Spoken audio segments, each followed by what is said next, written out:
نماز میں بار بار بھول جائیں تو کیا کریں؟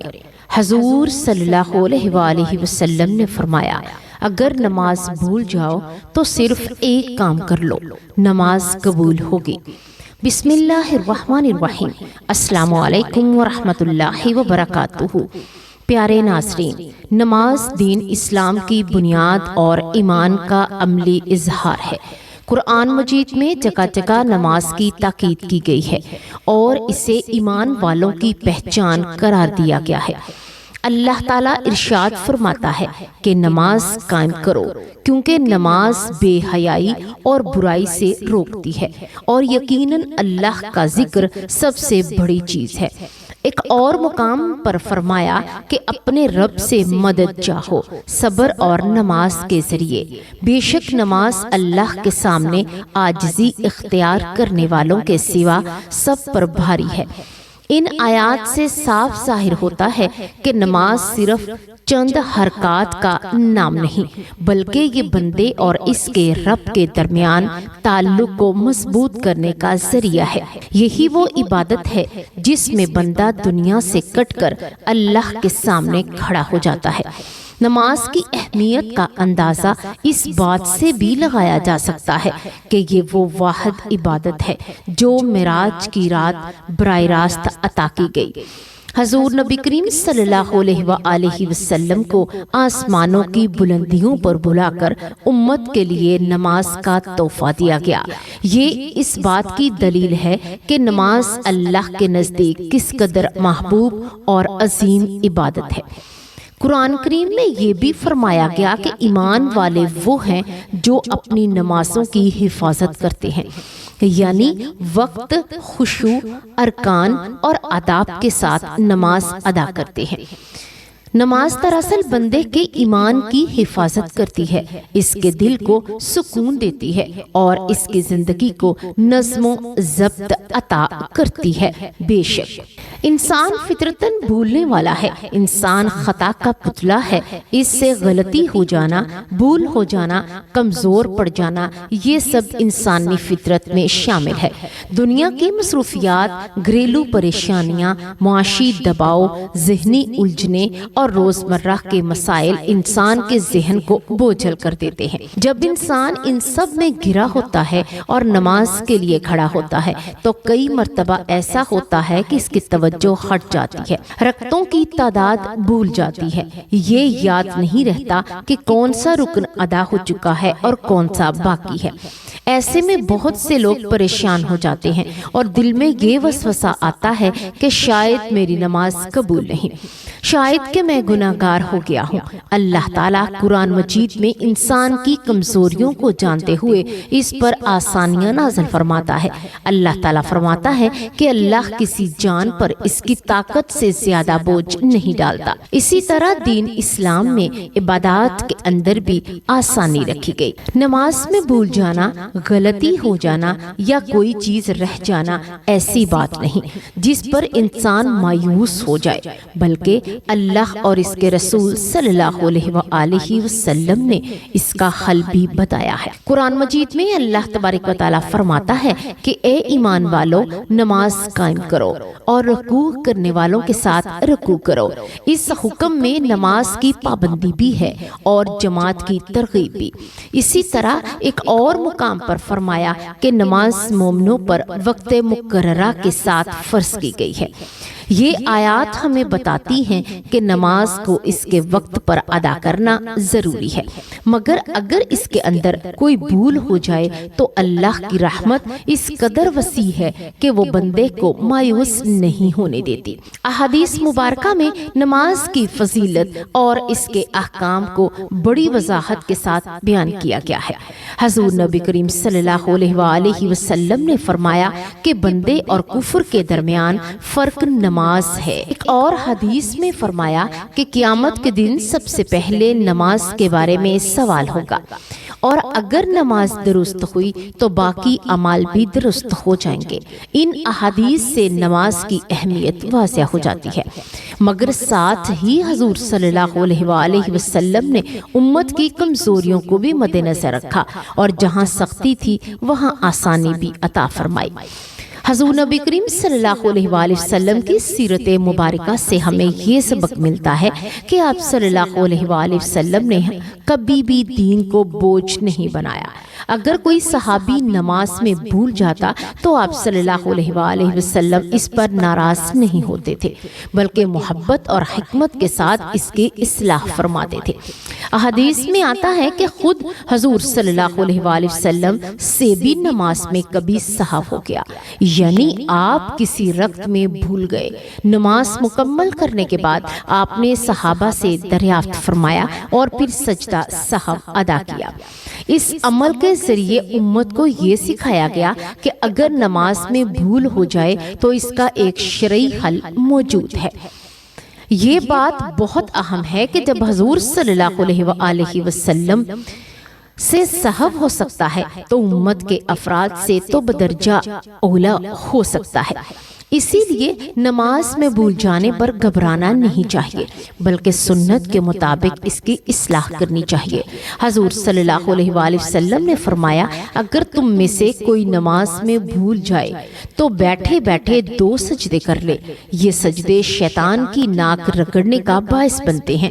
اس حدیث کا ترجمہ ہمیں یہ بتاتا ہے کہ سجدہ سہو دراصل نماز کی کمی کو پورا کرنے کا ذریعہ ہے، نہ کہ نماز کو باطل کرنے والی چیز۔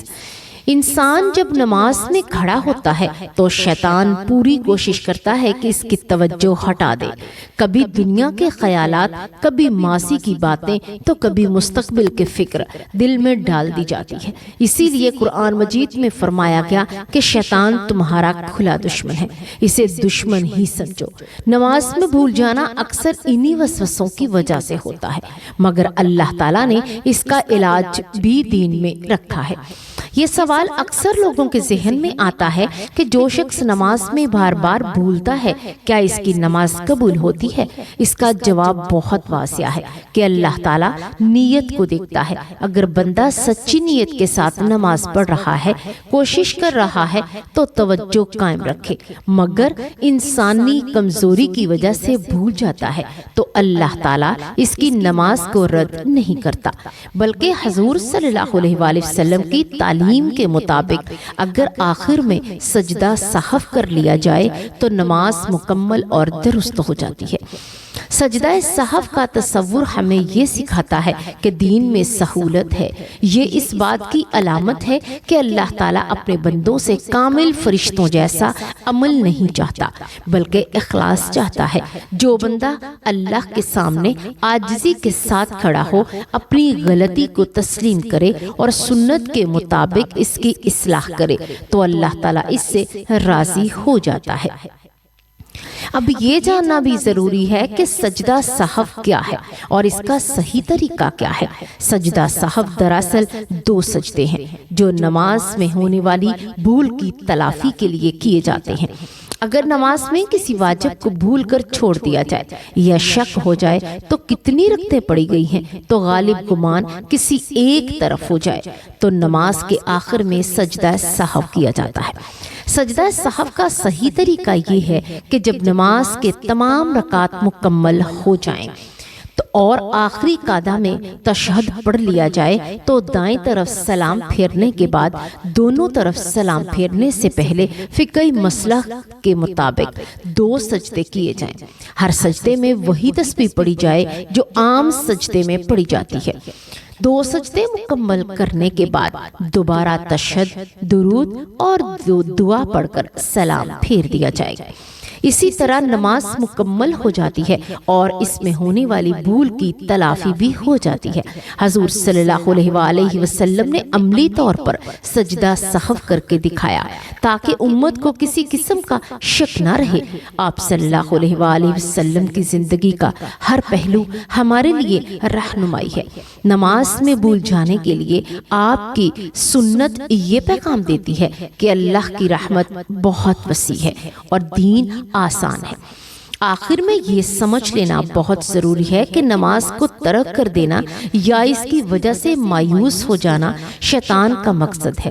اگر بھول ہو جائے تو فوراً سنت کے مطابق اس کی اصلاح کر لیں، اللہ سے معافی مانگے اور آئندہ کے لیے توجہ بڑھانے کی کوشش کریں۔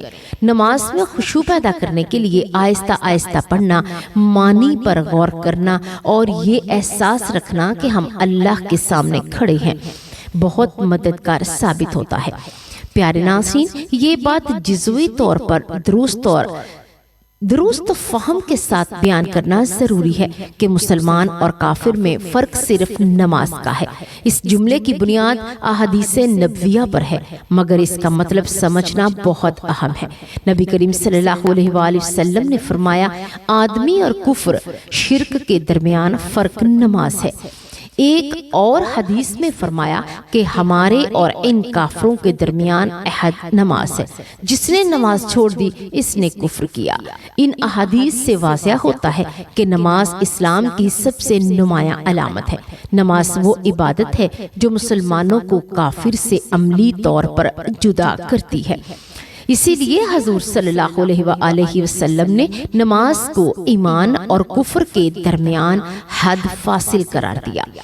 اس کا مطلب یہ نہیں کہ صرف نماز پڑھ لینے سے باقی عقائد غیر ضروری ہو جاتے ہیں، بلکہ حقیقت یہ ہے کہ نماز ایمان کا عملی اظہار ہے۔ جو شخص دل سے اللہ کو ایک مانتا ہے، رسول اللہ صلی اللہ علیہ وآلہ وسلم کو آخری نبی مانتا ہے، وہ لازماً نماز کی طرف آئے گا، کیونکہ نماز اللہ کے سامنے جھکنے کا اعلان ہے۔ نماز چھوڑنا معمولی گناہ نہیں۔ صحابہ کرام رضی اللہ تعالی عنہ کے نزدیک بھی نماز چھوڑنا انتہائی خطرناک عمل تھا۔ بعض صحابہ کے نزدیک جان بوجھ کر نماز چھوڑ دینا کفر کے قریب لے جانے والا عمل تھا، کیونکہ نماز چھوڑنے والا دراصل اللہ کے حکم کو عملاً رد کر دیتا ہے۔ قرآن میں اللہ تعالیٰ فرماتا ہے کہ اگر وہ توبہ کر لے، نماز قائم کریں اور زکوٰۃ دیں تو وہ تمہارے دینی بھائی ہیں۔ اس آیت میں نماز کو بھائی چارے کی شرط بنایا گیا۔ نماز اس لیے بھی فرق بن جاتی ہے کہ یہ واحد عبادت ہے جو دن میں بار بار انسان کو اللہ کی یاد دلاتی ہے۔ کافر کی زندگی میں اللہ کے سامنے جھکنے کا یہ نظام موجود نہیں ہوتا، جبکہ مسلمان دن میں 5 مرتبہ یہ اعلان کرتا ہے کہ میرا رب اللہ ہے، میں اسی کی عبادت کرتا ہوں اور اسی سے مدد مانگتا ہوں۔ یہ بھی سمجھنا ضروری ہے کہ اسلام ہمیں کسی فرد پر جلدی کفر کا حکم لگانے کی اجازت نہیں دیتا۔ نماز چھوڑنا بہت بڑا گناہ اور انتہائی خطرناک عمل ہے، مگر کسی شخص کے بارے میں آخری فیصلہ اللہ کے علم میں ہے۔ ہمارا کام خود اپنی نماز کی حفاظت کرنا اور دوسروں کو نرمی اور حکمت کے ساتھ نماز کی طرف بلانا ہے۔ خلاصہ یہ ہے کہ عقیدے کے اعتبار سے مسلمان اور کافر میں فرق ایمان کا ہے، اور عمل کے اعتبار سے یہ فرق سب سے زیادہ واضح نماز میں نظر آتا ہے۔ اسی لیے حضور صلی اللہ علیہ وآلہ وسلم نے نماز کو مسلمان اور کافر کے درمیان فرق قرار دیا۔ پیارے ناظرین، اللہ تعالی ہمیں نماز قائم کرنے والا، اس کی قدر پہچاننے والا اور اس پر ثابت قدم رہنے والا بنائے، آمین۔ پیارے ناظرین، اب یہاں اس بات کو واضح کرتے چلیں کہ اگر نماز میں بار بار بھول ہو جائے تو حضور صلی اللہ علیہ وآلہ وسلم نے اس کا حل بتایا، اور وہ حل ہے نماز مکمل کرنے کے بعد آخر میں 1 مرتبہ سجدہ سہو کر لیا جائے۔ یہی وہ ایک کام ہے جس کے ذریعے نماز قبول ہو جاتی ہے۔ آپ کو یہاں یہ بھی بتانا ضروری سمجھتے ہیں کہ پوری نماز میں چاہے جتنی بھی بار آپ نماز بھول جائیں یا کوئی غلطی کر بیٹھیں تو ساری نماز ادا کرنے کے بعد آخری رکعت میں سجدہ سہو صرف 1 مرتبہ کیا جائے تو آپ کی ہر غلطی معاف ہو جائے گی۔ ہر غلطی کے ساتھ ہر رکعت میں سجدہ سہو کرنا ضروری نہیں۔ ہم یہ اپنے آپ سے وعدہ کرتے ہیں کہ ہم جب بھی نماز ادا کریں گے تو اپنے دھیان کو، اپنی توجہ کو نماز میں رکھیں گے۔ اس کا بہترین حل یہ ہے کہ آپ نماز کا ترجمہ یاد کریں۔ آپ جس بھی ملک میں رہتے ہیں، آپ اپنی جو بھی زبان استعمال کرتے ہیں اس زبان میں نماز کا ترجمہ یاد کر لیں۔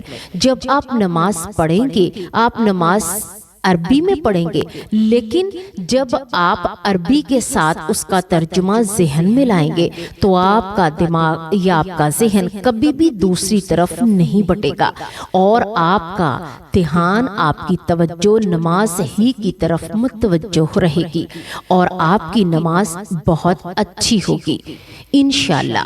اللہ تبارک و تعالیٰ سے دعا ہے کہ اللہ تبارک و تعالیٰ ہمیں نماز کی قدر کرنے، اسے خشوع و خضوع کے ساتھ ادا کرنے اور اپنی کمزوریوں کے باوجود اس عبادت سے جڑے رہنے کی توفیق عطا فرمائے، آمین یا رب العالمین۔ پیارے ناظرین، اگر آپ کو ہماری یہ معلوماتی اور ایمان افروز ویڈیو پسند آئی ہو تو آپ سے گزارش ہے کہ اسے لائک ضرور کیجیے گا اور اس نیک عمل کو صدقہ جاریہ سمجھ کر اپنے دوستوں اور عزیزوں تک ضرور پہنچائیے گا، کیونکہ رسول اللہ صلی اللہ علیہ وآلہ وسلم نے فرمایا، جو شخص کسی کو بھلائی کی طرف بلاتا ہے تو اسے ویسا ہی اجر ملتا ہے جیسا کہ عمل کرنے والے کو ملتا ہے۔ ہو سکتا ہے کہ آپ کی ایک شیئر کی ہوئی ویڈیو کسی کے دل کی دنیا بدل دے، کسی کو علم عطا کرے، کسی کی زندگی میں روشنی لے آئے۔ اس کا ثواب ہمیشہ ہمیشہ کے لیے آپ کے نامہ اعمال میں جمع ہوتا رہے۔ یاد رکھیے، اچھی بات کو پھیلانا خود ایک نیکی ہے اور نیکی کے چراغ جلانے والے کبھی اندھیروں میں نہیں رہتے۔ لہٰذا ناظرین، ہماری ویڈیو کو لائک کرنا نہ بھولیے گا اور اگر آپ پہلی بار ہمارے چینل پر آئے ہیں تو چینل کو ضرور سبسکرائب کیجیے گا تاکہ آنے والی مزید ایمان افروز اور معلوماتی ویڈیو آپ تک سب سے پہلے پہنچ سکیں۔ ہم دل کی گہرائیوں سے دعا کرتے ہیں کہ اللہ تبارک و تعالیٰ آپ سب کو دنیا و آخرت کی کامیابیاں عطا فرمائے، آپ کے گھروں میں برکتیں نازل فرمائے اور آپ کی دعاؤں کو قبول فرمائے، آپ کے دین اور دنیا کے مسائل آسان کرے اور آپ کو دین کی خدمت کی توفیق عطا فرمائے، آمین یا رب العالمین۔